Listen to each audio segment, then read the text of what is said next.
Hey guys, welcome to the next video in the playlist, and we're going to talk about arrow selection charts. This is a complete playlist on everything you need to know about arrow building. Whether you're a field target archer, 3D archer, or just a hunter, there's lots of aspects into arrow building. So make sure that you check out the entire playlist. Go into the profile, that way you can scroll through all the topics that we've covered. Some of them are very elementary and very basic, and some of them are very technical. So you want to make sure that you're completely brushed up the next time you go to buy arrows. So let's talk about an arrow selection chart. Now, every manufacturer out there has an arrow selection chart. Most of them intertwine, and most of them are the same across the board. Some manufacturers are slightly different, and you want to make sure that whatever manufacturer you go with, you reference that manufacturer's arrow selection chart before you buy your arrows. Now, this is actually a Carbon Express one, okay, because I have lots of Carbon Express arrows, but they're all the same when it comes down to reading them. You need to know a handful of things before you pick your shafts. Now, you're going to need to go to a pro shops or have a scale on hand and be able to draw that scale and know exactly down to the half a pound of what your bow is drawing at your draw length. That's another thing that you need to know. So you need to know what your draw length is. You need to know what pounds you're shooting, down to a half a pound. Okay. You need to know whether you're shooting fingers or shooting a release. And you need to know the energy levels that your bow produces. Now, most of us are shooting a high energy compound bow at this day and age. Okay. For those who are shooting a hybrid cam or a cam and a half, or even a round wheel bow, there'll be a different way to read this chart as you go down through, but basically follows the same procedures. You also need to know how efficient your bow is. Is it more or less than 315 feet per second? That may determine what arrow chart that you need to be referencing when you're going to, find this stuff out. But these arrow charts are purely a reference point, okay? They are to give you a window of an arrow shaft that you should start out with.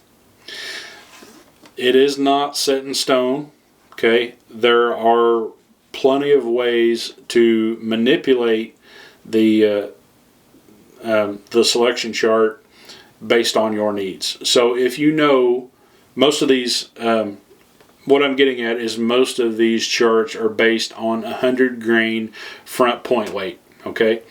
And you can change your necessities a lot by changing your front weight, okay? So let's say I'm going to run 150 grains. Well, the chart says I need a 400 spine arrow, but it's based on 100 grains. So if I'm running 150 grain front point, then maybe a 340 or a 350 spine shaft is best for me. So you need to take into account a lot of factors when you're picking the arrow shaft for you. Now that we're talking about front weight, we've already talked about FOC, and we've already talked about what spine arrows mean, but the next thing we need to talk about is your dynamic spine, okay?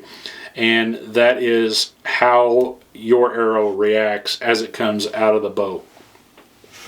Not only do we have an arrow spine, okay, the manufacturer says that this arrow spine is a 350, okay? Well, maybe the chart recommends that I have a 350. But I've been playing with front weights, okay? I put some weighted inserts in there, and now that 350, it just isn't enough for me anymore, okay?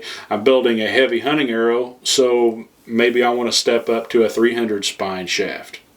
Or maybe just the opposite, okay?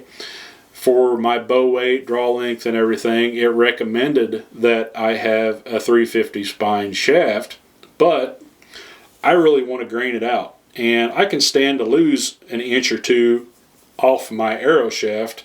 So instead of building a 28-inch shaft, I'm going to drop down maybe a 27-inch shaft, and instead of 100 grains, maybe I can drop down a little point weight, and that's going to change the arrow spine that I select quite a bit. You need to know how to read the chart and how to manipulate it based on the different accessories and different things that you're changing on your arrow shaft. Make sure that when you read an arrow chart that you know what its parameters are. Most of them are set for 100 grains.